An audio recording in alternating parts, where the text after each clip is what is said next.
Mina nagu paljud inimesed alustasin tegelikult nii, et ma olin ikkagi palgatöötaja, ma olin õpetaja, ma olin juba, ma ei tea, 3-aastane ja siis ma teadsin, kes minust saab ja mida ma teen. Mina ei olnud see inimene, eriti ettevõtjana, sul on väga üksik olla. Kuidas sa julged inimest nagu hoida aastaid alamakstuna? No raha teemas seda probleemi ei ole, et inimesed ei reageeriks. Et ma olen selle 6 aasta jooksul suurusjärgus 30 000 küsimust vastanud.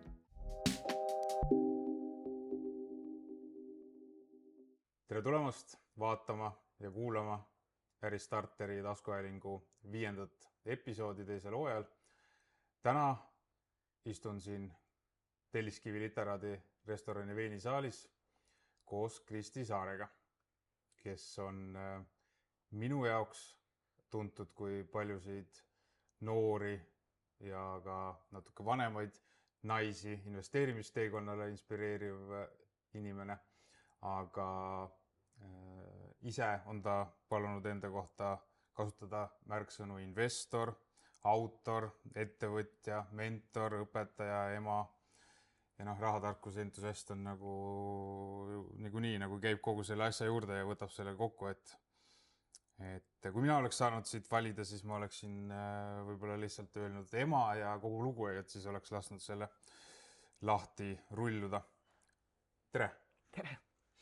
Mina saan aru, et 2012 ehk siis umbes täpselt 14 aastat tagasi alustasid sa oma investeerimisteekonda ja palgatöölt lahkusid siis umbes 7 aastat tagasi ehk 2019. Et mida sa sellele, mis ma olen nüüd kirjeldanud, tahaksid lisada, enne kui me saame minna siis selle juurde, mismoodi see palgatöölt lahkumine välja nägi ja mismoodi see kõik on sinu jaoks siis saanud selliseks teekonnaks, mis on seotud nii ettevõtluse kui ju koolitamise, inspireerimise ja paljude muude märksõnadega? Ma arvan, et see nimekiri ongi juba piisavalt pikk, et ta natukene kirjeldabki seda, et ma olengi lihtsalt väga paljusid erinevaid asju teinud.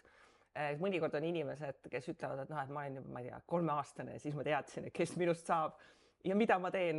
Mina ei olnud see inimene, et ma olen lihtsalt väga paljusid erinevaid asju teinud, mis on mind lõpuks toonud siia literaati täna. Ma pean ikka kasutama võimalust ja küsima ka, et kas seda emadust saab ka sinna alla liigitada, mis on nagu proovitud asi või? Ei, ma mõtlesin ikka, et lapsi võiks saada, aga eks ettevõtlusteekond on tegelikult üks komponent seal, et palgatöö ja mitu last, mul on 3 last, on suhteliselt raske ühildada ja ettevõtlus on seal olnud abiks, et mul on selline graafik, et ma saan ise olla ja ise teha asju, millal on vaja. Absoluutselt, sellepärast ma seda ka nagu eraldi pidin välja tooma, et me siin saatekülaliste seas kui ka erinevates oma kogukondades näeme ju seda kogu aeg, et kõigepealt saadakse siis emaks või isaks, eks ole, mõlemad pidi on ju lubatud. Et siis seal tekib see, ühest küljest saab seda vaadata niimoodi, et tekib see nagu mingisugune äng võib-olla, et ei ole seda potentsiaali võimalik realiseerida ja sealt najalt hakatakse siis ettevõtjaks. Aga ka see vaatenurk, et ma pean endale tagama teatava vabaduse, mida mul võib-olla muidu ei olnud ja siis sellepärast nagu hakatakse siis leidma endale viise, kuidas seda finantsvõimekust tõsta. Et mitmeid erinevaid teekondi on selleni jõudmiseks, aga just see rolli olulisus minu hinnangul on seal see, et me ju tahame täna pakkuda oma lastele oma aega, aga selleks, et me saaksime neile oma aega pakkuda, nii et nemad ei peaks selle eest maksma, peab keegi teine selle aja ju kinni maksma.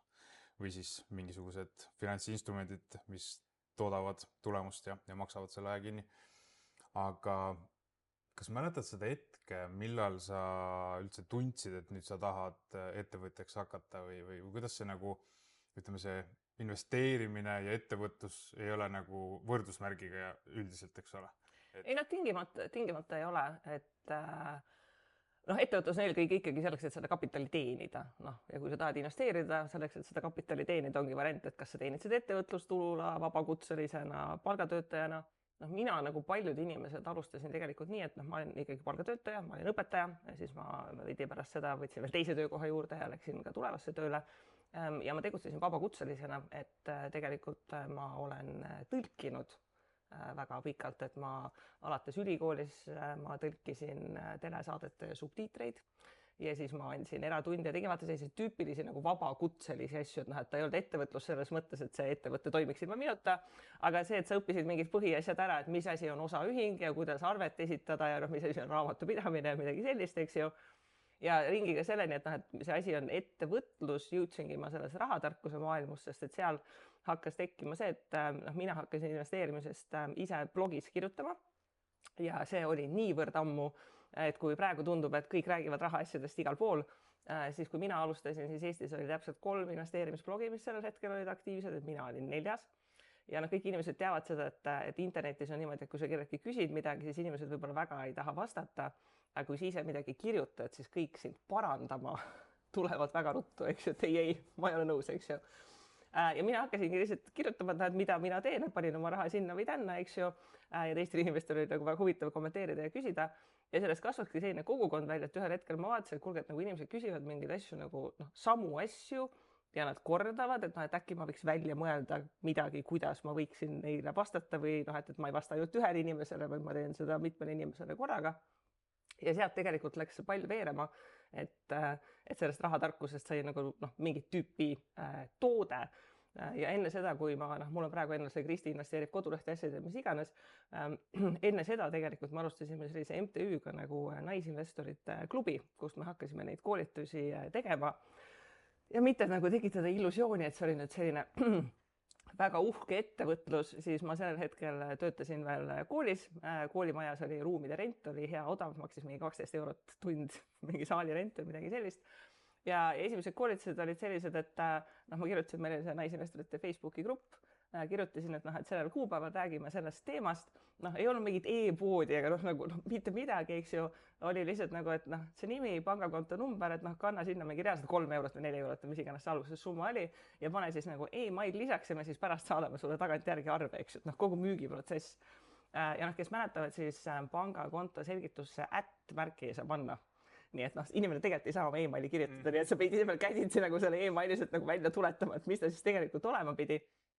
Ja see on see, kus tekkis nagu see nagu noh, mingisugune müügielement, et sul on nagu mitu inimest, kellele sa midagi räägid, eks ju, ja noh, sealt hakkas ta nagu natukene veerema, aga ei olnud nii, et teeme mingi brändingu ja logod ja värvid ja nüüd nagu sellest saab mingi ettevõtlus, et ei, see ei olnud üldse nii. Aga mis miks selle juures nagu toona oli? See miks oli see, et kui mina ise alustasin investeerimisega, siis no, ma pidin väga palju vaeva nägema selleks, et mingit infot saada. Et noh, praegu vaata tundub see, et noh, meil on blogid, podcastid, asjad, mis iganes.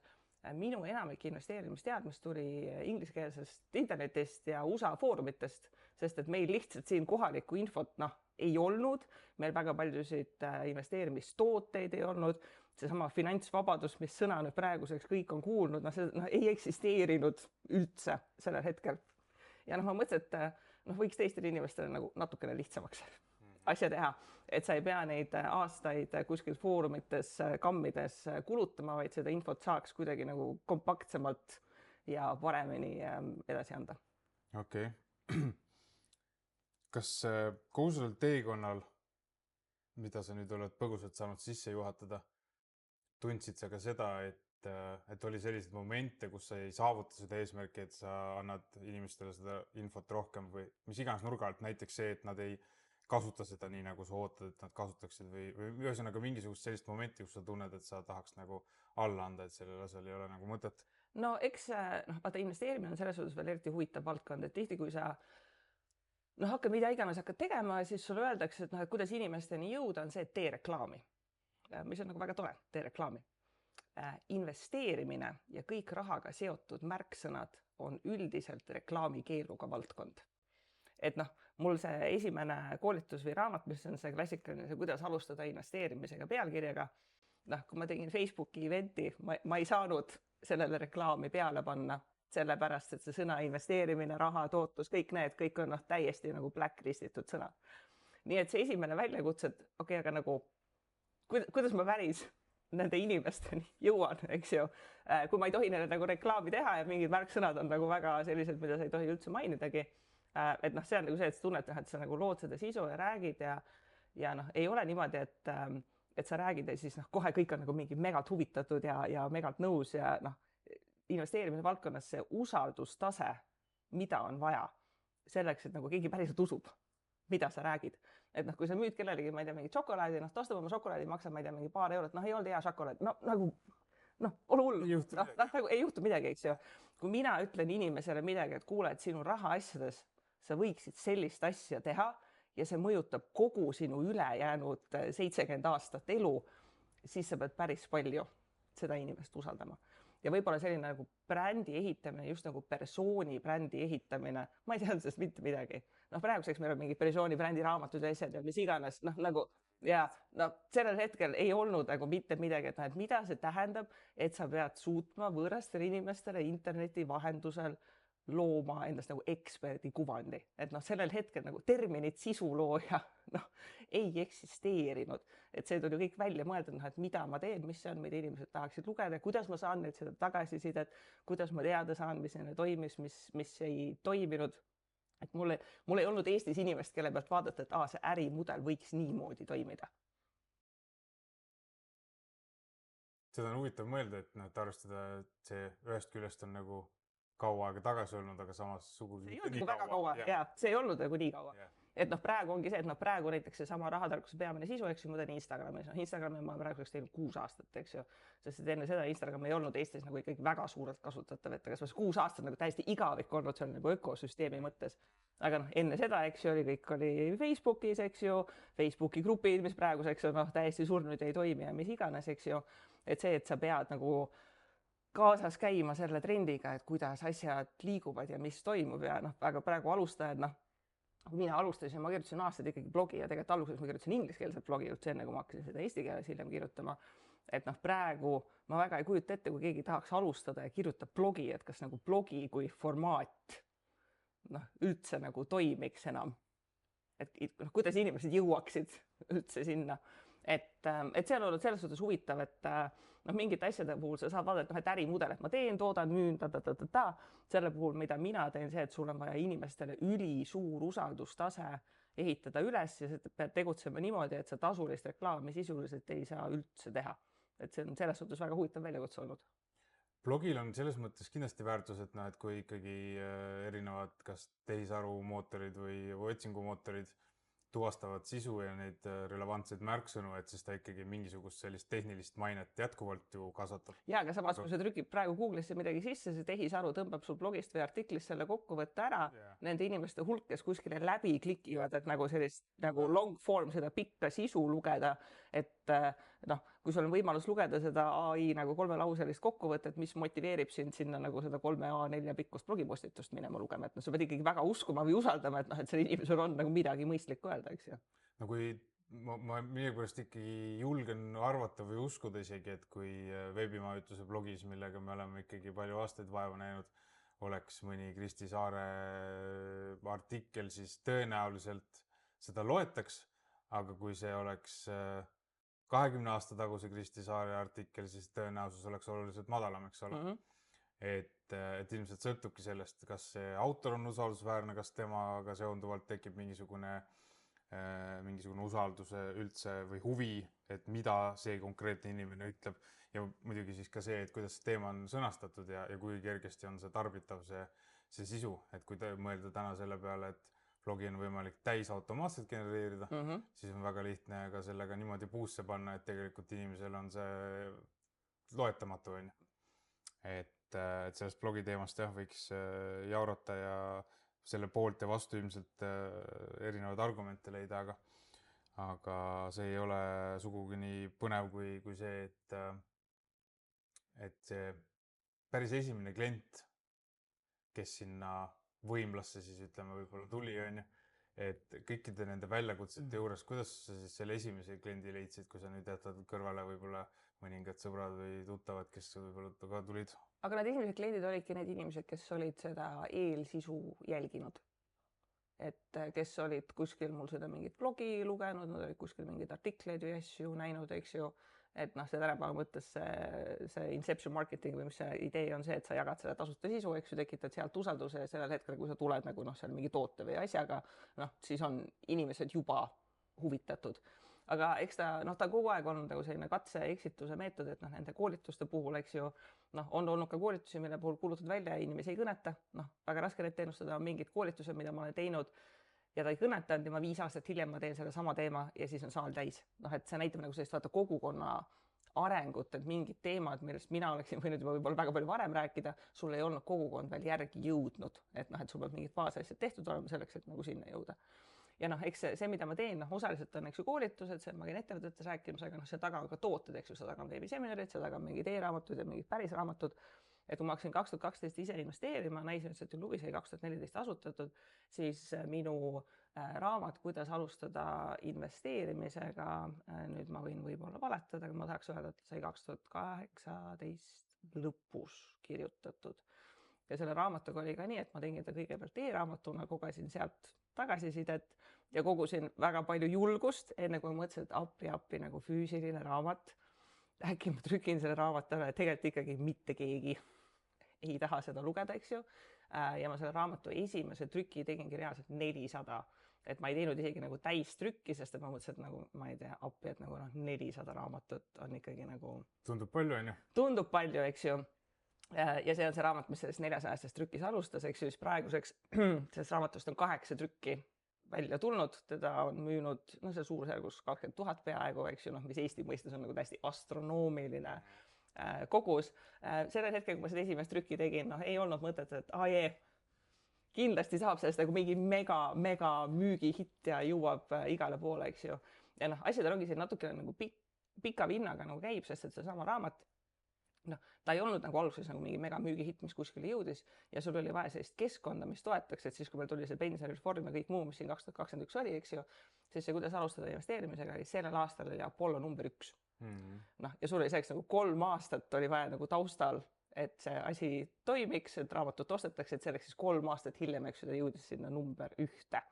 Et ei ole alati niimoodi, et on kohe nagu mingi meeleta edulugu, vaid see nagu laodki neid kive seal, eks ju, selleks, et seda põhja laduda ja siis ühel hetkel mingisugune toetus ja mingisugune moment on, eks ju, mis aitab selle lisaks. Jah, et teed lisaks seda persoonibrändingut, mida sa mainisid, muid turunduslikke tegevusi ja siis ma arvan, et ka selle puhul ikkagi kehtib see ajastuse olulisus, et inimesed tulevad siis oma teadlikkusega ja piisavalt palju järgi.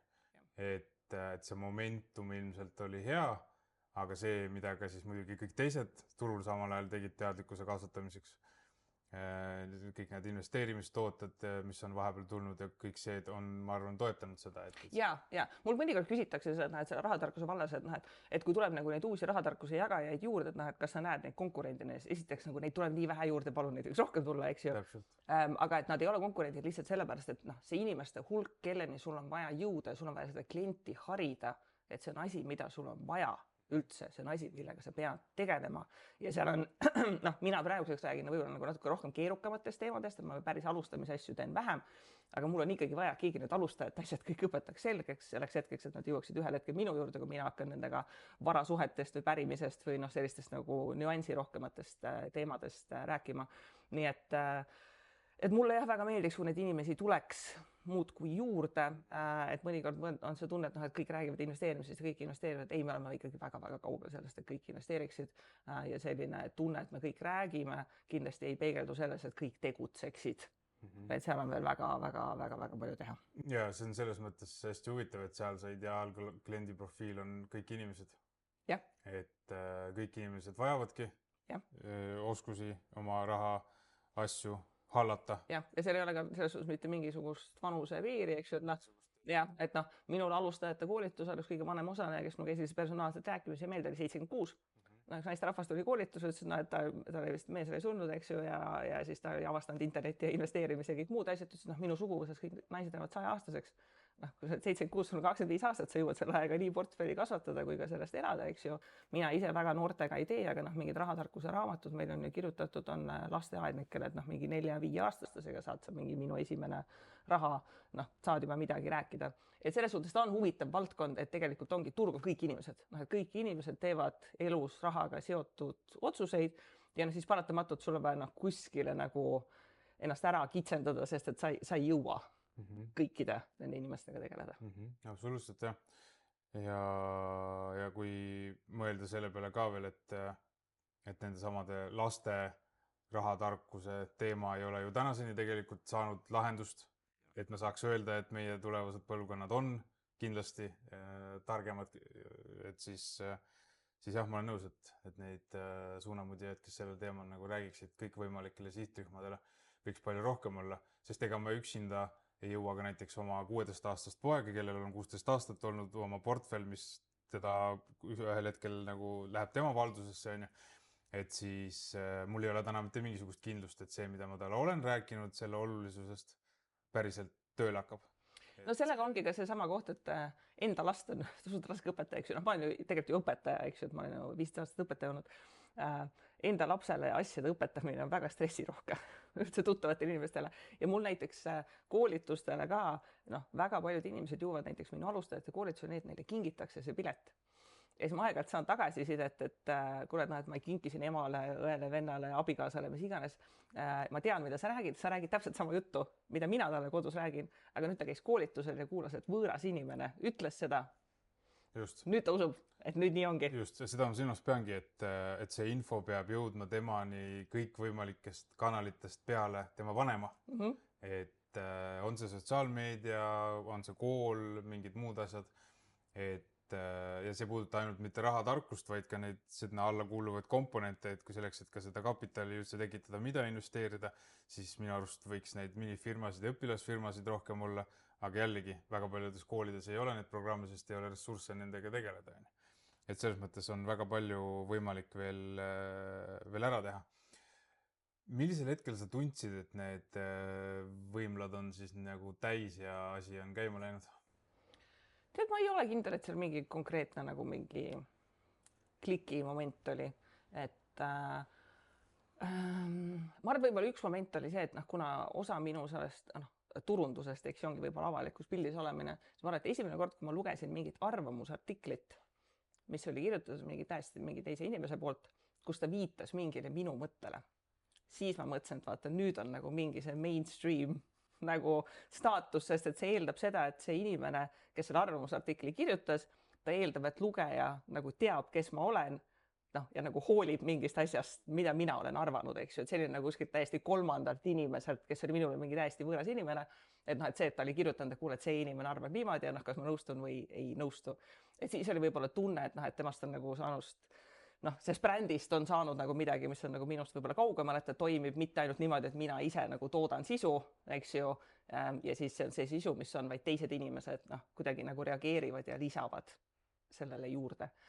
Ma ise mingid käib eesmärk asju, aga midagi kunagi otseselt ei pannud, aga ühel hetkel see asi hakkas lihtsalt laienema, et mul need enda seminaride asja, mis iganes, mida ma tegin, siis ma sealt lihtsalt arenesin edasi, et ma tundsin, et mul on kas nagu turg või kliendid või nagu see ulatus olemas, et ma asutasin sinna kõrvale ju kirjastuse tegelikult selleks, et hakata tõlkeraamatuid välja andma, et see koht, et ma ei pea ise kõike seda sisu looma, eks ju, maailmas on juba väga palju asju olemas, et ma julgen midagi, mis ei ole seotud ainult sellega, et mina olen teinud, hakata müüma, sellepärast, et ma arvasin, et mul on piisavalt palju inimesi selles nagu mõjusfääris ja kes usuvad ja usaldavad, kui ma ütlen, et kuule, et nagu see on hea raamat, võiksid lugeda, eks ju, et siis nad päriselt usuvad ka ja loevad.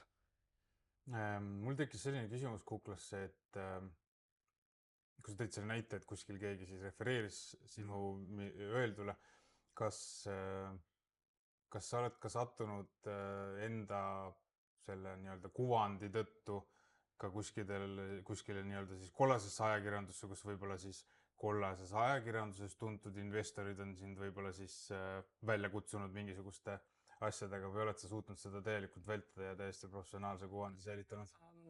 Ei, ma kuskil väga kollastes asjades ei ole kindlasti olnud. Tead, ma arvan, et see on paratamatus lihtsalt, mis käib sellise tuntud rolliga, et vaata inimeste jaoks nagu sina, kui sa oled mingi mis iganes see teema, millega tegeled, sa ei ole nende jaoks nagu päris inimene. Nad nagu vaatavad, sa on nagu mingi selline maskott, kelle kohta midagi arvatakse. Ja eks tänapäeval on see, et kõik asjad on mingi sotsiaalmeedias või foorumis või mis iganes, et aeg-ajalt mulle sõbrad saadavad mingeid humoorikaid asju, mida nad kuskilt loevad, kuskilt Redditist või kes iganes, eks siis mul on mingi, et vaat kui huvitavad, mida inimesed arvavad. Et see on nagu natukene paratamatus. Yeah. Et tekib inimesi, kellele noh, ei meeldi sinu arvamused ja mõtted, et noh, kui ma kunagi rahatarkusest hakkasin rääkima, siis ma mõtlesin, et noh, et väga nagu mitte vastuoluline teema.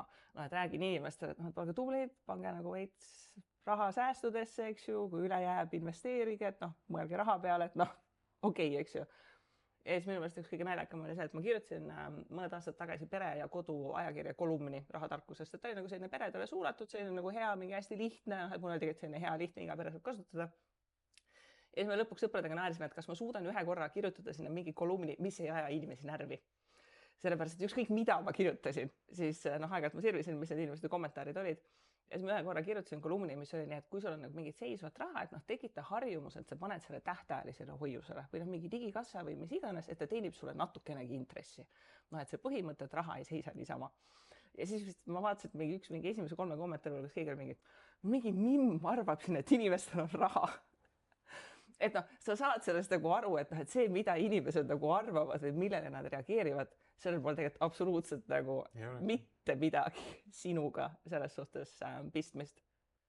Aga eks kuna ma räägin ka sellistest teemadest üha rohkem, mis on nagu inimeste jaoks ikkagi natukene nagu selline valukohale vajutamine, et noh, ma räägin ikkagi seesama naistega seotud teema, ma räägin finantsvägivallast, ma räägin punastest lippudest suhetes, ma räägin sellest, et kuidas tööandjad oma töötajatega käituvad, eks ju, ja see on toonud mulle noh, ikkagi väga huvitavaid asju, et ikkagi mõned tööandjad saadavad mulle vihakirju, et noh, et kuidas sa julged öelda siin inimestele, et nad peaksid palka juurde küsima ja mõni mees aeg-ajalt ka kirjutab väga vihaselt, et ta naine on ta maha jätnud, sellepärast, et ta on võib-olla jälginud mingit minu sisu ja saanud aru, et on mingi probleem, eks ju. Nii et see on selline, on huvitav, ütleme niimoodi. Kas see on ka finantsvägivald, kui mees teenib naisest vähem raha ja siis seetõttu ka naine saab aru, et midagi on valesti? Ei, finantsvägivald ei ole üldse nagu sissetuleku põhiselt. Asi on selles, et vaata, kuidas need kokkulepped on tehtud. Et see on täiesti okei, kui üks pool teenib rohkem, teine pool teenib vähem, aga noh, kuidas te omavahel asju arutate, eks ju, kes maksab mille eest, kas te teete seda kuidagi proportsionaalselt, kas te teete seda kuidagi võrdselt. Noh, väga paljudes paarides on see probleem, et noh, rahast üldse ei räägita. Ja noh, lahku minnes, noh, kahjuks Eesti klassikaline lahkuminek on ikkagi see, et naine läheb koos lastega ja mälestusega makstud toiduarvetest ja mehe nimel on tõenäoliselt väga suur osa perekonna vara, eks ju. Ja noh, tuleb välja, et millegipärast meestele ei meeldi, kui ma sellest räägin, et võiks võib-olla oma laste emaga abielluda või talle mingit finantsturvalisust pakkuda. Et inimesed noh, ei meeldi, kui nagu tuuakse välja, et võib-olla sa ei ole midagi nagu päris hästi teinud, eks ju. Noh, seda sama palgateemaga, et noh, kui tööandjad kirjutavad, noh, et kuidas sa julged öelda inimestele, et küsida palka juurde, et noh, ma ei tea, et noh, kuidas sa julged inimest nagu hoida aastaid alamakstuna. Et ma ise mõtlesin ka, et ma räägin ainult rahatarkusest, aga tuleb välja, et rahatarkus ta ei ole selline vaakumis eksisteeriv nagu teema, vaid noh, ta ongi nagu see kogu ülejäänud elu, mis sellega kaasas käib. Ja noh, seesama kirjastus, millega ma tegelen, noh, ma valingi raamatuid, mis ei ole nagu ainult rahatarkus, vaid nad on sellega natukene nagu seotud ja natukene sellist mõtteviisi, et noh, julgustada inimesi hakkama nagu mõtlema selle peale, et kuidas see raha ja kõik sellega seondub neid mõjutab. Ja noh, ta on nagu natukene selline nagu ringiga sisse hiilimine, et noh, et inimene, kes võib-olla ei jõua nagu minu mõjusfääri, sest et noh, lihtsalt ta ei jõua sinna, noh, ma eksisteerin suuresti ikkagi sotsiaalmeedias, siis ta jõuab võib-olla sinna mõjusfääri sellega, et keegi kingib talle jõuluks mingi raamatu, mille ma olen ise välja valinud, et see mõte võiks jõuda rohkemate inimesteni. Ma praegu jäin selle peale mõtlema, et ma olen ikkagi mõnevõrra naiivses maailmas ilmselt ise elanud. Kui sa mainisid seda, et ka täna lähevad siis naised koos lastega, mälestustega ja 20 taskus on ju. Et minul sõbrad minust juba 10 või 15 aastat tagasi tegid selliseid lükkeid, kus nad abielu lahutades siis kas andsid selle kinnisvara näiteks oma eks-abikaasale või siis kõige tavalisem lihtsam oli see, et müüdi see lihtsalt see kinnisvara maha, eks ole, mis oli ühiselt soetatud või mingi muu vara ja jagati see tulu lihtsalt pooleks. Et ma olen kuidagi endale loonud selle illusiooni, et maailm on ikkagi muutunud, aga praegu hakkasin mõtlema, et võib-olla nii palju ei ole, kui ma arvan. Ja eks see ongi ka üks asjadest, et kui sa oled ise tubli, tark, ettevõtlik inimene, siis lihtsalt tasub realistlik olla, et sinu tutvusringkond selgelt ei peegelda keskmist inimest, eks ju, noh. Minu enda tutvusringkond on ka ikkagi inimesed, kes investeerivad, kõrgepalgalised, noh, nagu kannavad selliseid väärtuseid, nagu millega ma sümpatiseerin, noh. Ja siis aeg-ajalt, noh, ma teen Instagramis, eks ju, seda sisu tavaliselt see küsimuste vastustena ja siis noh, ikkagi noh, aeg-ajalt, kui ma mingid teemad võtan seal ette, siis ma ise ka pärast toivun, et appi.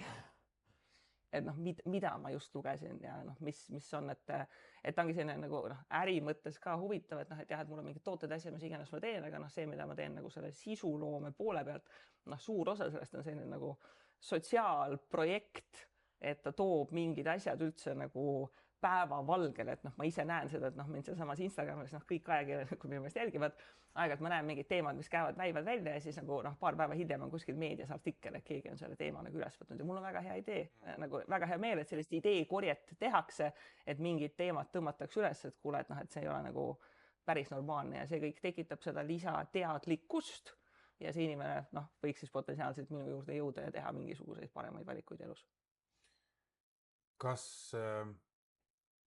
Kas sellel võib ka mingisugune seos olla, et need inimesed, kes tunnevad esiteks ennast nagu rahateole ebamugavalt, neil ongi seljatagune ka nagu vähem kaitstud, on ju, et neil on ka vähem vahendeid ja samal ajal ka need inimesed, kellel on siis üldse sellele teemale midagi nii-öelda nagu vastu vaielda või nendele teemadele, mida sa käsitled, kas või näiteks seesama, millest me just rääkisime, et mingisugune hulk inimesi lihtsalt ei saa teha selliseid otsuseid, mis oleksid siis mõlemal osapoolel kasulikud, sest nad teavad, et nad, ma ei tea, siis tohutult kaotavad, ma ei oska paremini praegu sõnastada, et kas see nii-öelda vaesus ikkagi mõjutab meid viisidel, kus me tegelikult võib-olla isegi ei tahaks niimoodi reageerida või käituda või mingeid otsuseid teha, aga lihtsalt see on loonud mingisuguse veendumuse iseendast ka, mis mõjutab kogu seda sotsiaalset käitumist. Ja, aga inimesed arvavad rahast ikka väga veidraid asju. Ja seda sa lihtsalt, sa ei teagi seda enne, kui sa ei hakka süvitsi sinna nagu maailmas minema. Ja noh, mina olen sellest nii palju näinud. Noh, kui mina hakkasin rahatarkusest rääkima, ma olin õpetaja täiskohaga. Ma sain tagasisidet, et inimesed on mingid hullult piinlik, et õpetaja räägib rahast. Et sa ju peaks olema nagu mingi maasool ja teatris käima ja kontrolltöid parandama, et sellisest räpasest teemast nagu raha räägid. Ma mingi, noh, ma ei tea, sorry, tahaks ka nagu poest süüa osta, eks ju.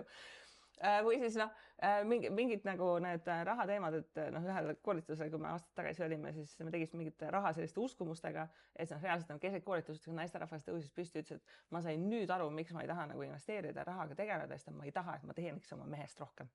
Et tema jaoks oli nagu niivõrd oluline nagu paari suhte element, et mees teenib rohkem ja ta reaalselt oli täiesti nagu plokk ees, et nagu, et ta ei olnud kunagi mõelnud, et elu saab olla nii, et naine teenib mehest rohkem ja see reaalselt täiega häiris teda, eks ju. Nii et inimestel on sees ikkagi mingeid asju, ma arvan, et üks võib-olla selliseid, ma olen väga palju veideid asju kuulnud, aga ma sellest palgateemast olen väga palju rääkinud, eks ju, et kuidas palga läbirääkimisi teha, ma teen inimestele karjääri nõustamise, eks ju, aitan neid nagu valmistuda mingiteks palga läbirääkimisteks ette. Ja siis noh, see torm veeklaasis on kaks asja. Esimene asi on see, et kui ma olen öelnud inimestele, et oma tööd ei pea armastama. Oi, osad inimesed lähevad selle peale lihtsalt nii närvi, et sa oma tööd ei pea armastama. Aga see, et noh, et sa peaksid palka juurde küsima ja rohkem kui üks inimene on selle peale öelnud, et noh, et mis mõttes nagu palka juurde küsima, ma ei lähe anuma. Ja siis noh, kus mõtled, et nagu, kus sa pihta hakkad, kui inimesel on sees mõte, et nagu, et palk, et ta ei ole nagu mitte professionaalide läbirääkimine, et mis on sinu pakkumise väärtus, vaid tuleb, et see on nagu anumine, et sa lähed nagu kerjama, et andke raha juurde. Ja noh, inimene, ta ise ei pruugi üldse teadagi, et ta on kuskil väga sügaval selline uskumine sees, kuni ta nagu loebki seda mingit Kristi Instagrami story't, kus ta ütleb, et tööd ei pea armastama, et siis ta täiega vihastab selle peale ja ta ei saa aru tegelikult, miks ta vihastab. Sest mul on ka selliseid inimesi aastate jooksul olnud, kes on mulle kirjutanud ja noh, inimesed kirjutavad väga ausalt ja huvitavaid asju. Ma ei tea, ma aastaid tagasi jälgisin sind ja see tundusid nagu mingi hullult tropp. Noh, nagu lihtsalt nagu, noh, ma ei tea, tundusid nagu mingi hullult nipsakas ja nagu, noh, ma ei tea, mingi uhkustasid rahaga. Ja nüüd ma ei tea, aastaid hiljem ma olen tagasi ja nagu, ma ei tea, nagu päris mõistlik jutt on. Ja siis ma mingi, tead, ma olen 15 aastat täiesti sama juttu rääkinud. Ma ühel hetkel vaatasin esimene ingliskeelne blogi, kus ma kirjutasin 2013 asju. Ma vaatasin, et ma kirjutasin seda, kuidas palka juurde küsida 15 aastat tagasi. Aga vaata inimene, kui ta ei ole valmis seda võtma vastu, no siis ongi nagu väga raske, siis ta vihastabki, et sul on seal mingi Kristi, kes rahast räägib. Ma teen seal aeg-ajalt ka, et noh, inimesed jagavad oma palgatõuse ja edulugusid. Ja siis ma panen aeg-ajalt selle polli selle küsimuse sinna, et mul on selle inimese üle hea meel ja mul veel ei ole hea meel.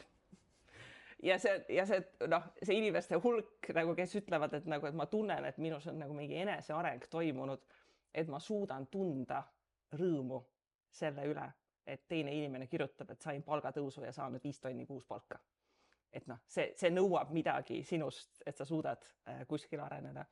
Nii et see noh, väga tihti tänapäeval turunduses on see, et sul on seda engagementi vaja, et inimesed reageeriksid. No raha teemas seda probleemi ei ole, et inimesed ei reageeriks. Noh, seal on seda emotsiooni igal teemal, igas suunas väga palju.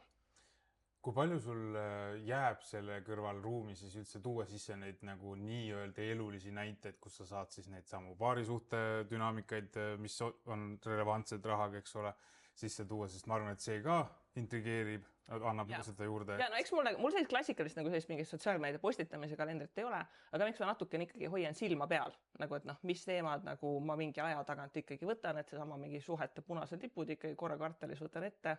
Ma rohkem ei jaksa neid perevägivallu lugesid korraga kuulata.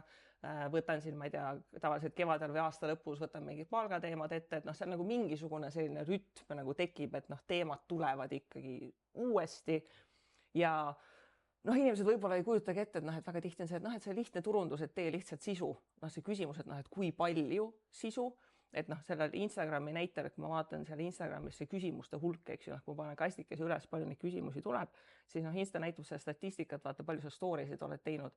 Ja noh, minu story'dest suurusjärgus 80% on küsimuste vastused ja siis 20% on noh, mingid igasugused muid asju, mis ma ise postitan. Et ma olen selle 6 aasta jooksul suurusjärgus 30 000 küsimust vastanud nagu story'dena. Ja sellele lisandub see, mis inimesed siis on postkasti kirjutanud ja mis ma olen vastanud, eks ju.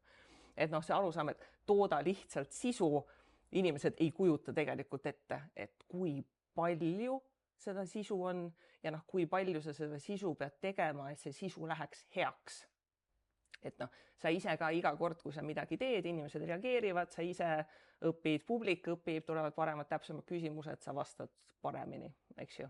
Et ma ise ka mõtlesin, et aeg-ajalt noh, vaata Instagram näitab seda arhiivi mingit asjade koha pealt. Vaatagi, et 5 aastat tagasi oli nagu sama küsimus, aga siis vastus võib-olla oli natukene teistsugune, sest et lihtsalt ümbritsev keskkond oli natukene teistsugune.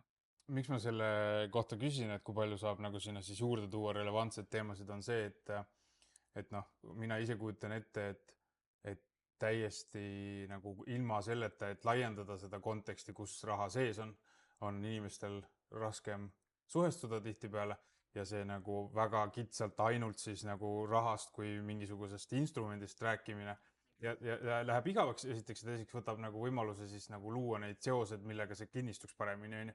Et mul just tuli meelde selle näitega seoses, mis meil siit läbi on käinud juba paar korda, et mees või naine, eks ole, vahet pole, kumb teenib rohkem või vähem.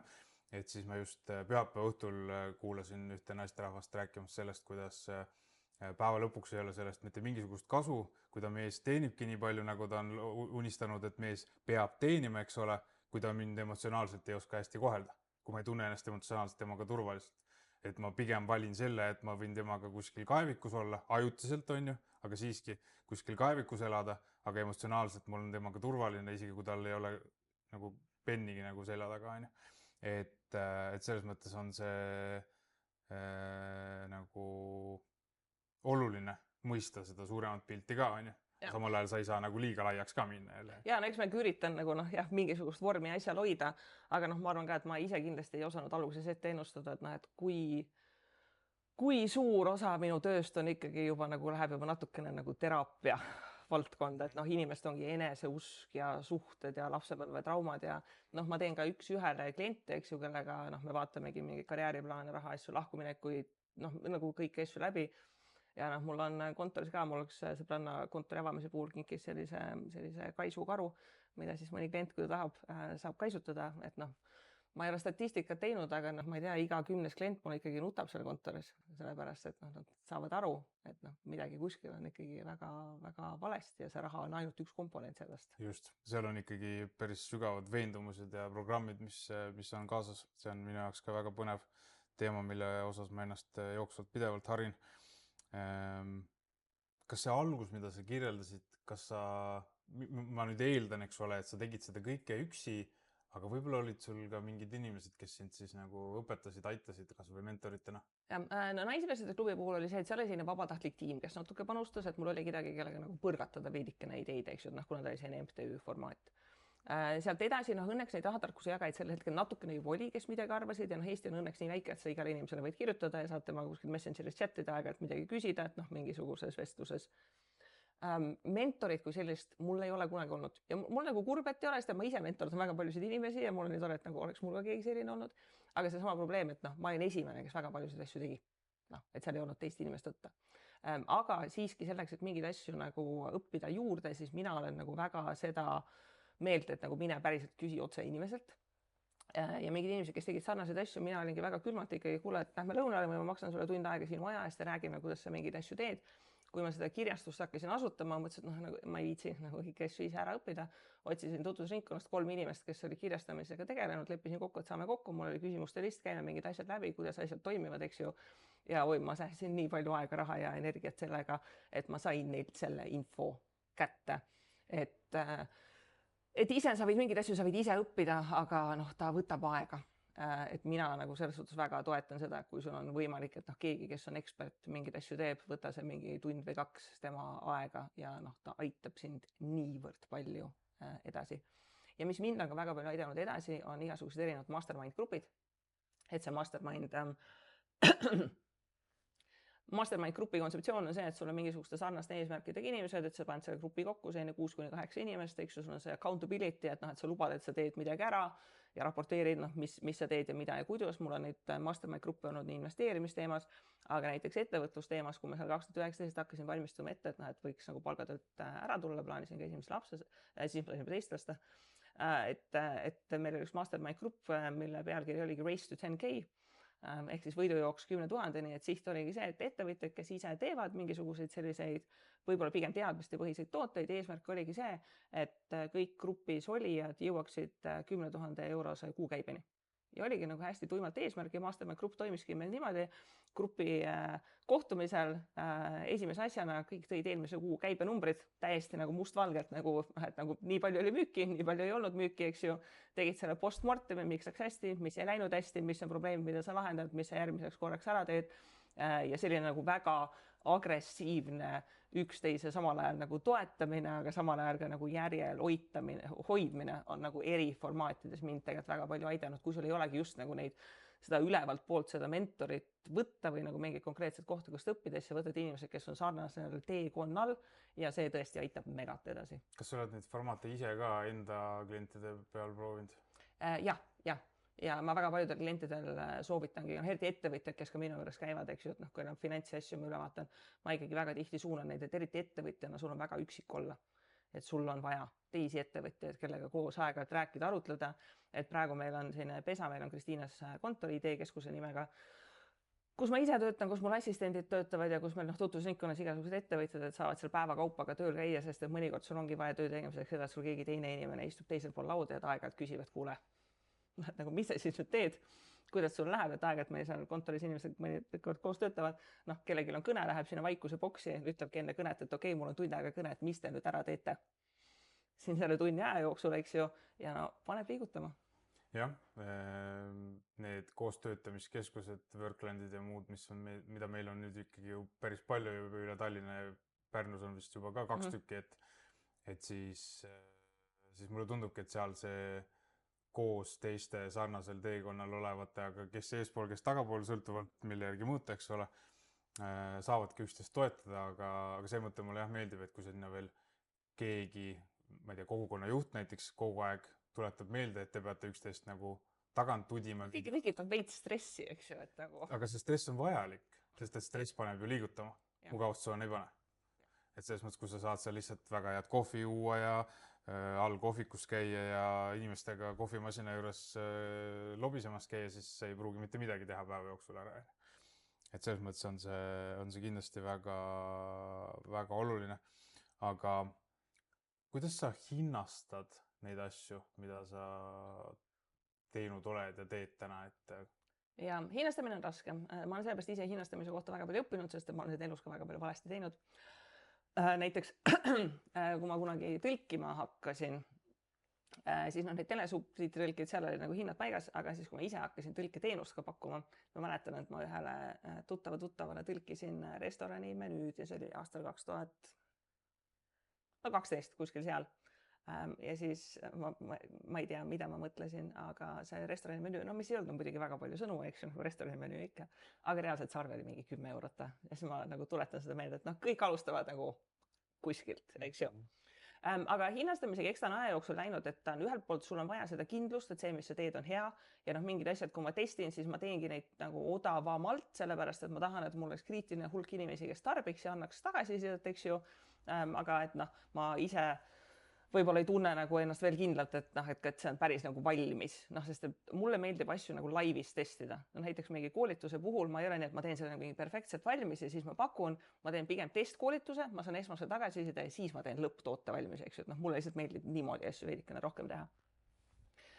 Aga lisaks sellele ma ikkagi jälgin turgu, et kuigi teised ei ole mulle konkurendid, siis teised on ikkagi nagu turuosalised ja mul on Exceli fail, mida mul assistent 2 korda aastas uuendab, kus on teiste rahatarkuse teemaliste inimeste, mis on nende tooted, asjad, mis tüüpi tooted on, mida nad valdkonneti katavad, mis on nende hinnad, et ma ikkagi vaatan, kus ma nagu hinnatasemelt olen, et mis asjades ma olen kõige kallim, mis asjades ma ei ole võib-olla kõige kallim, mis on nagu mingisugused sisu erisused. Aga paljud asjad, mis ma teen, on nagu natukene selline nagu must kast, et kui see on veebiseminar üleval, siis selle hinda väga ilmselge kõik näevad, palju see maksab. Aga näiteks, kui ma teen ettevõtete koolitusi, see on nagu mingi täiesti mõttetu must kast, et mis on teie mingi hinnapakkumine? Ma vihkan tegelikult selliseid asju, nagu mul endale nagu hind, et see on enam-vähem millega sa arvestad, eks ju. Ja siis ma enda meelest tõstan suhteliselt tempokalt nagu hinda ja siis ma sain paar kuud tagasi just, et ma eelmine aasta olin veel suhteliselt kodus, eks ju, et kuna mul väiksem laps on 1,5, et siis ma lõpetan veel vanema puhkust, eks ju. Ja siis ma aasta aega ei teinud sisuliselt midagi. Ma hakkasin selle aasta alguses uuesti tegema ja siis kohe näha, et ma ei olnud hindasid üle vaadanud, ma tahtsin ühe hinnapakkumise ja siis väga respekt sellele inimesele, kes kirjutas sellest ettevõttest, kus ma hinnapakkumise tegelikult ütles, et kuule, tead, et sinu pakkumine on odavamate seas. Ma ütlesin, et no nii. Tuleb korrigeerida. Tuleb korrigeerida, eks ju. Et see hinnastamine natukene nagu maagia on, aga mul on väga paljud asjad, mis ma teen. Teadmistoodete hinnastamisel on selline hästi mitu ristmõju, et üks asi on see, et ta on näiteks veebiseminar, mis on 1 tund ja inimesel tal on mingisugune ankur seal ees, et see 1 tund, et kui palju see asi võib realistlikult maksta. Samas mina tean selle asja väärtust, et sa kuulad selle 1 tunni ära ja selle tagajärjel sa teed tõenäoliselt midagi, mis toob sulle selle raha 10 kordades tagasi, eks ju. Et ta on selline nagu huvitav nagu ristmõju ja minu puhul, mis näiteks nagu praktikas välja kujuneb see, et mul on mingid seminarid e-raamatud, mis on võib-olla mingid odavamad tooted, aga 1-1 minuga kohtumine maksab praegu 200 eurot tund, eks ju.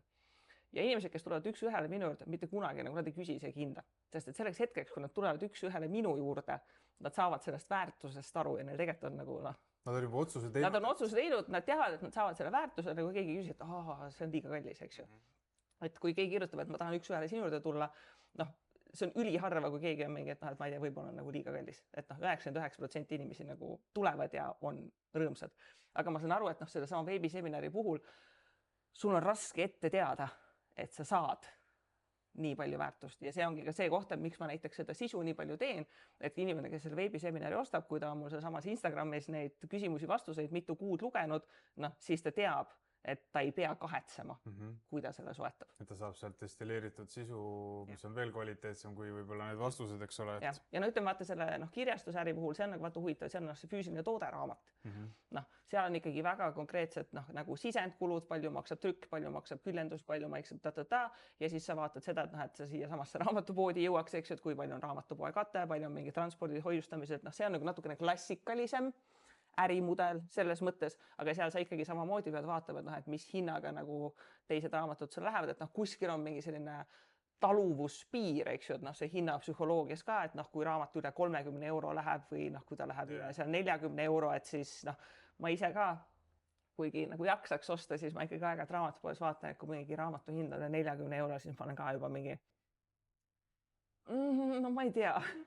Mina tahaks siis ka juba sellist kõva paperbacki ja vinget. No siis on see nagu selle ma pärandan lastele, eks. Enam-vähem jah, just, et see on nagu piibel on ju. Et seal on nagu vaata mingisugused sellised piirid ja hinnastamine ongi see, et ma kindlasti alguses, kui sa teed kõiki asju, sul ei ole aega, et selle hinnastamisega nii palju tegeleda, kui ta võib olla vääriks. Ja ma olen ka jõudnud sinna, et mul on ta selles nagu ettevõtlusasjade tsüklis, kus sa mingeid asju nagu teed regulaarselt, on see aeg pandud, et kuule, me ei ole nii mitu kuud nagu hinnastamist tervikuna üle vaadanud. Nüüd nagu päriselt istume maha, vaatame kõik tooted, kuidas need üheks teise vahel suhestuvad, mingid müügistatistikad ja vaatame, kas on vaja midagi siin timmida. Ma eeldan selle jutu põhjal seda, et kui ma küsin su käest suurimat väljakutset, siis hinnastamine nende hulka ei kuulu ilmselt, aga mis see üks kõige suurem väljakutse täna on? See on hea küsimus. Eks nagu rahatarkuse vallas ikkagi väga suur väljakutse on see, et ta on ikkagi nagu nii reguleeritud valdkond. Et ikkagi inimesed võib-olla ei mõtle selle peale, aga investeerimisest tervikuna rääkides meil on päris palju selliseid nii nagu mingid tarbijakaitse, mingid sellised reklaamiga seotud regulatsioone, aga tegelikult ka niisama finantsinfo kohta on tegelikult väga palju regulatsiooni. Et kuidas sa mingeid asju üldse ütled ja mida sa tohid teha. Ja see on ka põhjus, miks väga paljud ei hakka üldse sellest rahatarkusest ja investeerimisest rääkima, sest et tundub nagu väga süütu küsimus, et ma ei tea, mingi ettevõte tuleb börsile ja keegi küsib, et mis sa sellest ettevõttest arvad? Ei saa tegelikult päris nii lihtsalt, et ma ei tea, et mulle meeldib või ei meeldi, eks ju. Seal on nagu mingid disclaimerid, mis seal peavad olema, eks ju, mingisugused täpsustused, kõik mingid huvide konfliktid, ja kui eriti kui sa selle Insta stories teed, siis sul seda ruumi ei ole just nagu üleliia palju, eks ju, et selleks, et kõik need disclaimerid ja asjad sinna panna, eks ju. Et see, et ta on nagu nii reguleeritud, see on nagu üks nagu nendest probleemidest. Teine on ikkagi seesama koht, miks väga paljudel alustajatel on raske, et sa ei saa reklaami teha. Ikkagi kui sõna mingi investeerimine raha, mis iganes, ta on Facebookis koos poliitikaga sisuliselt keelatud teemade listis. Ja kui sa tahad kuidagi kuskile jõuda, siis mis see on, mis sind agregeerib. Et sa võid hakata pihta väga head sisu teha, aga kui ma ise ka hakkasin tegema, siis see esimene 1000 tuleb ikkagi nagu väga vaevaliselt, eks ju, 10 000 20 000 peale läheb nagu oluliselt kiiremini, eks ju. Ma arvan, et minul isiklikult üks väljakutsetest praeguseks on ikkagi see, et tööd on lõputult. Et see, et sa ettevõtjana nagu mingisugust nagu tasakaal hoiad, et kui palju sa teed. Mul seesama Instagrami küsimus, ma võiks 24/7 need vastata ja need küsimused ei saa otsa. Sa pead ise ütlema, et nii, nüüd see on see, mida ma teen ja kui palju ma teen, eks ju. Need samad mingid esinemiskutsed, tule räägi, tee sellest, neid on kordades rohkem, kui ma jõuan üldse kaaluda. Et ma ise tunnen väga palju muret sellest, et nagu sektori vaatest, et kuidas ma saan neid teisi rahatarkuse jagajaid natukene rohkem aktiviseerida, eks ju, et siis oleks võimalik neile mingi osa sellest tööst ära anda. Aga praegu on ka huvitav challenge, millega võib-olla väga paljudes valdkondades kokku puututakse, on see, et päris mitmed inimesed küsivad finantsnõu AI-lt, millega on ka väga huvitav, sest AI väga enesekindlalt ütleb neile päris valesid asju. Ja rahatarkuses on ikkagi valede asjade tegemine, maksab päris eurosid.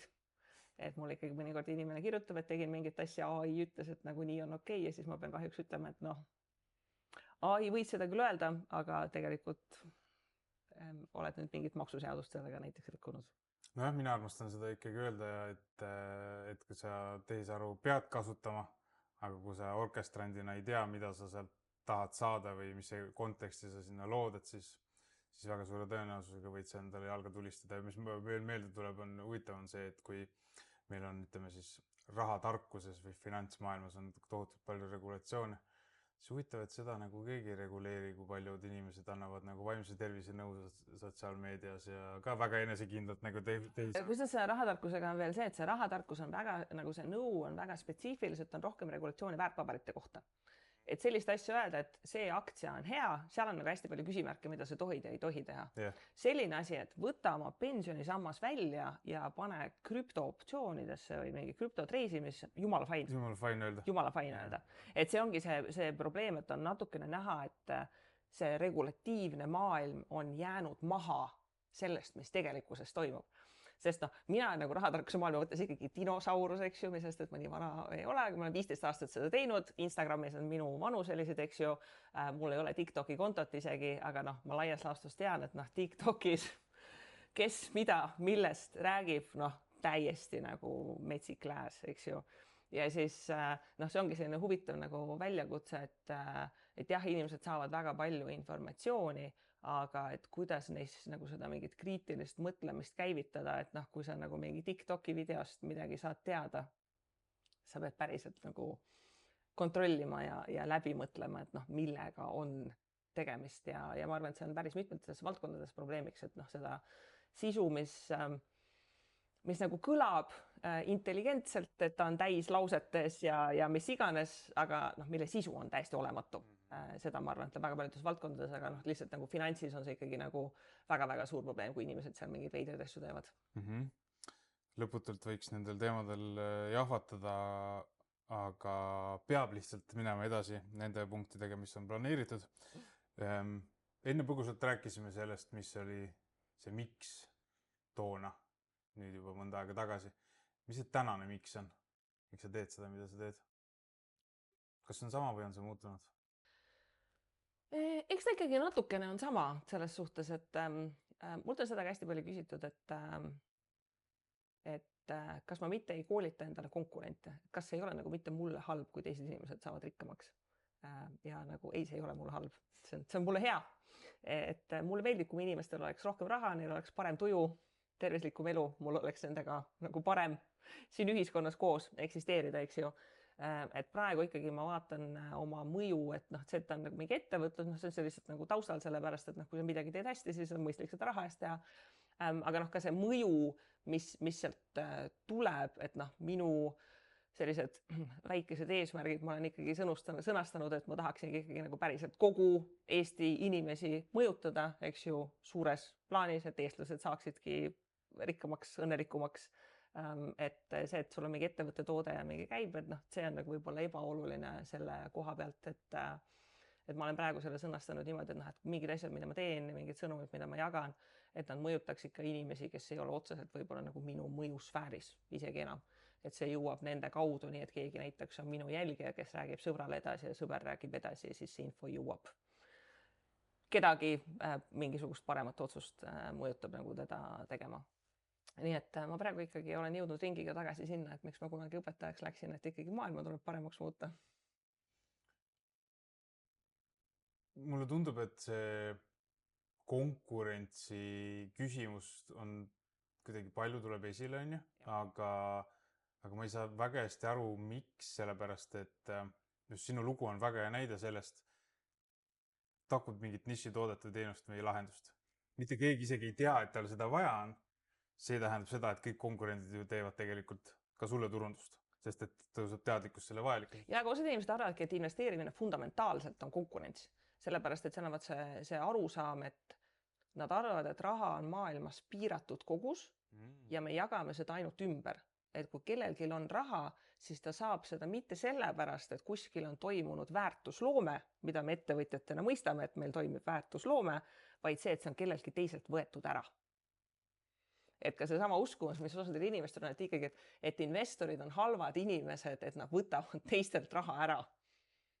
See ikkagi eksisteerib päris paljude inimeste jaoks. No, eks ta ju mingis osas vastab ka tõele, aga kui me kõik oleksime nagu ühtemoodi enda siis ütleme finantsinstrumentide fookuses teadlikud ja tegeleksime nende teemadega, siis me lihtsalt, ma ütleksin, laias laastus ei peaks selle peale isegi nii palju muretsema, nii palju mõtlema, kas keegi kuskil jaotab ringi või prindib juurde.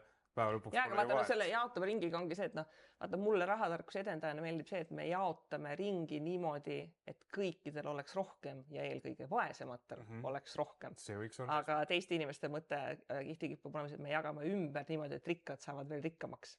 Ja noh, eks seal on nagu kogu see poliitiline taust ja mis iganes, eks ju, aga noh, minu nagu see visioon on see, et noh, mida rohkem igal tava inimesel on rahatarkust ja mida paremaid otsuseid teeb, noh, seda suurem on tõenäosus, et ta ei ole seal süvavaesuses, ta saab teha paremaid otsuseid, ta saab võib-olla poliitiliselt paremaid valikuid teha, eks ju.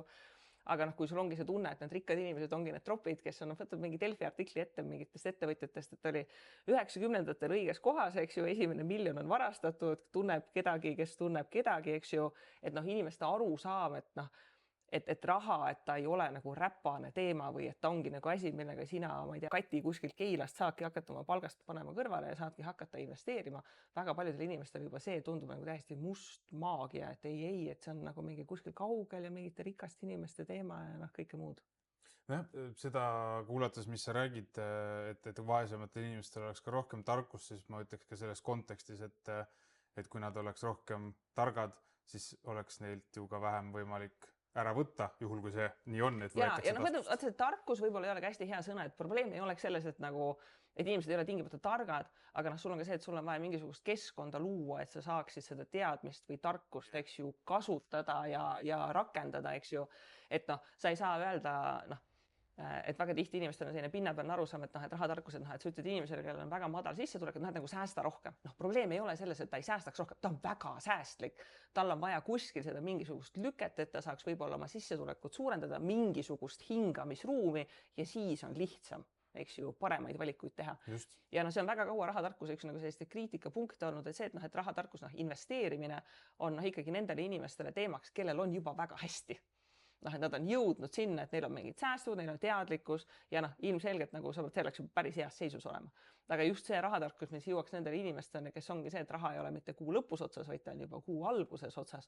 Seal on meeletu töö ja meeletu süsteemne töö, mis just peaks olema ka nii kooli kui ka riigi kui ka selle koosseisus, eks ju. Ja sinna me jõuame, eks ju, et Eestis tegelikult Eesti on nii väike, et meil on suhteliselt hea koostööd teha, et neid koostööpartnereid on väga palju, et mina ise ka teen mingi rahandusministeeriumiga koos ja mingid asju, eks ju. Aga see sama koht, et täpselt see turg on lõputu ja see turg on tühi hetkel tegelikult. Jah, sellel teemal võiks täitsa kohe eraldi episoodi teha, et kuidas siis ikkagi seda investeerimist teha ja millised on need valeuskumused ja võib-olla õiged uskumused, mis meid siis aitaksid ja mis meid siis ka takistavad teiselt poolt, on ju. Et mul tuleb selle säästmisega meelde see, kuidas ikka üpris tihti armastatakse Warren Buffetti ja tema sõprade loost nagu ilmtingimata välja tuua seda, kuidas nad kõik kiirnuudled põhimõtteliselt sõid palju aastaid, aga muu kontekst jääb nagu ära, et... See, et nad sõid kiirnuudleid ja siis tegelikult tegid 16 tundi päevas tööd ja lugesid nagu 2 raamatut nädalas. Jah, just, et selles mõttes see pilt on ikkagi palju keerulisem ja mitmekülgsem ja ka see on väga individuaalne, et milline lähenemine või lahendus siis kedagi tegelikult nagu päriselt üldse käivitab, on ju. Et kogu see laiem teadmine, sa võid ka lugeda mingisuguseid raamatuid, mida meil eesti keeles on investeerimisest ju päris palju, mis see oli päevakauplemisega, päevakauplemine elatusallikas, on ju. Et sa võid selle nagu lihtsalt läbi lugeda, aga kui sa sealt ainult mingid fragmendid võtad endaga kaasa ja neid rakendad ilma seda tervet pilti vaatamata, siis sa tõenäoliselt jälle ei saavuta nagu seda, mida sul vaja on, et kõik see maailm on palju keerulisem. Aga jällegi, peab sinna lõpupoole tüürima, ei taha, midagi ei ole teha, sest aeg on lihtsalt nii armutu. Kas sa soovitad teistel inimestel täna alustada ettevõtlusega? Kui sul on idee, siis võiks kindlasti proovida. Et mul on tunne, et inimesed seda ettevõtlust natuke müstifitseerivad, et neil on ettekujutus, et ettevõtlus peab olema see, et ma kohe löön nagu töö juures nagu jalaga ukse kinni ja siis panen kõik elusäästud mängu ja siis olengi ettevõtja, eks ju. Et tegelikult sellised ettevõtjad on väga väike osa ühiskonnast, et enamik ettevõtjaid on sellised nagu natuke rohkem minu tüüpi, et tegelikult sa teed mingit palgatööd ja sul on kõrvalt mingi idee, mida sa tahaksid teha ja natukene nokitsed. Mingid tunnid nädalas, eks ju. Ja nagu rahatarkuse vaatepunktist absoluutselt väga kiidan seda, sellepärast, et kõige riskantsem ongi olla ainult ühe sissetulekuga palgatöötaja, et sul mitte midagi muud seal kõrvalt ei ole. Aga mina näen ettevõtlust väga tihti ka natukene sellise loomingulise väljundina, et sul on mingid asjad, mida sa teed oma tööl ja sul tegelikult sa oled inimene, kellel on igasuguseid muid mõtteid ka ja ettevõtlus annabki sulle võimaluse neid rakendada. Eks ju, proovida mingeid uusi asju, kohtuda uute inimestega, suhelda klientidega. Et ma arvan, et tänapäeval kindlasti ettevõtlusega on kergem alustada kui kunagi varem, et lihtsalt igasugused kapitalinõuded asjad, kõik on niivõrd palju lihtsamaks läinud, eks, et kunagi veebilehe tegemine oli mingi suur teadus, praegusel hetkel absoluutselt ei ole enam, eks ju. Ja et ei ole nagu nii palju kapitali ja nii palju tööd ja nii palju tunde vaja, et seda teha. Et kuigi ettevõtlus tõesti kõikidel ei ole, siis kui sul mõni mõte on, siis ma arvan, et kui sa proovid midagi ja isegi kui ta ebaõnnestub, siis see teadmine, mis sa sealt saad, see arusaame, kuidas asjad liiguvad ja mis toimivad, teeb sinust tõenäoliselt ka parema palgatöötaja. Sest et sa saad lihtsalt põhimõtteliselt paremini aru, kuidas kõik see raharinglus seal maailmas toimub. Väga nõus. ja kui kliendid siit kuulab, mida me räägime ja mõtleb, et ma tahan olla ettevõtja, millest ta peaks alustama või mida ta peaks kohe tegema? Kindlasti ta ei pea minema ju OÜ-d asutama. Ja no ta võib seal muidugi ära teha, sest et ma näen neid inimesi, kes selle OÜ asutamise taga mega kaua istuvad, sest et nad ei suuda seda perfektset nime välja mõelda, eks ju. Et ma näen e-poest, mis OÜ nimedega ostetakse täiesti suvalised, eks ju, mingi 3 kurki OÜ, jumal sellega, eks ju. Ma ei tea, kas see versioon on olemas. Aga kuigi ettevõtlus on nagu learning by doing, et seda praktikas õpid, selleks, et endal oleks lihtsam, võta need mingid top 10 ettevõtlusraamatut läbi ja ma ei tea, loe neist 3 läbi. Ja mis iganes idee sul on, nagu mõtledki selle sama idee peale kogu aeg, et kuule, ta räägib siin sellest asjast, kuidas mina enda ideega saaksin seda teha. Kes tõesti lugemist väga vihkab, siis ta võib tänapäeval AI-ga ka seda äriidee testimist teha, eks, et küsida AI käest, et kuule, mis toimub, mis ei toimi, eks ju. Et väga tihti inimesed kipuvad mõtlema, et ma pean ootama, et ma pean fantastilise ja unikaalse äriidee välja mõtlema, mida mitte keegi pole kunagi teinud. Ja see on nagu väga kohutav, sellepärast, et keegi pole mitte kunagi teinud, tõenäoliselt see on halb idee, eks ju. Siis kellelgi ei ole vaja, see oleks nagu muidu tehtud. Väga head ideed ongi sellised, mida väga paljud inimesed teevad, sest et see näitab, et turg on olemas, eks ju. Ma asutasin kirjastus, Eestis mingi 100 kirjastust, eks ju. Mul oli väga kindel teha, sest kui 100 kirjastust on olemas ja enam-vähem toimivad, siis järelikult tuleb välja, et inimesed loevad, eks ju, ja ostavad raamatuid. Nii et natukene mingid sellist taustauuringute asja võiks olla. Ja tutvusringkonnas, kui on mingid ettevõtjad, siis mina näiteks väga julgelt pakuksin, et kui sa näiteks enda ettevõttega kohe ei julge alustada, leia mingi sõber või tuttav, kellel on mingisugune sarnane ettevõte, ütle, kuule, ma tulen sulle mingi päevaks tasuta tööjõuks või tulen töövarjuks ja mulle väga meeldib, et mul käivad aeg-ajalt õpilased töövarjuks ja nad näevad, et mis ettevõtja päris tööpäeva sisu on, sellepärast, et väga paljud inimesed tegelikult ei kujuta seda ette. Ja mul ka aeg, et need töövarjud kirjutavad, et tahaks tulla vaatama, et investori asjad, ma mingi saad aru, et ma istun enamiku ajast kontoris arvuti taga, toksin midagi, eks ju. Et ei ole nagu mingi tulevärk ja nagu käib linna peal ringi ja mis iganes. Enamik ettevõtlust ongi tegelikult nagu süsteemne probleemide lahendamine, et natukene seda ühelt poolt nii seda müstikat, kui teiselt poolt seda glamuuri nagu maha võtta, et nagu just doing business ongi tegelikult see, et sa lihtsalt istud maha ja hakkad tegema. Siia lõppu sa võiksid nüüd soovitada meie jälgijatele, kuulajatele, vaatajale mõnda raamatut, mis ei ole sinu enda kirjutatud, aga mis on nagu midagi sellist, mis on sind ennast kõige rohkem aidanud. Tuleb sul mõni raamat meelde? Eks ma olen ülipalju neid ettevõtlusraamatuid lugenud. Ma arvan, et ikkagi mõned klassikud on põhjusega klassikud. Ma arvan, et see profit first, see kasum esimesena, ikkagi väga paljud inimesed nagu arusaama mõttes, et mis nagu rahapooliselt peaks toimuma, kui sa pole sellele mõelnud, on ma enda klientidele seda soovitan. Ja mulle meeldib ka see Business of One, mis eesti keeles on ühe inimese ettevõte.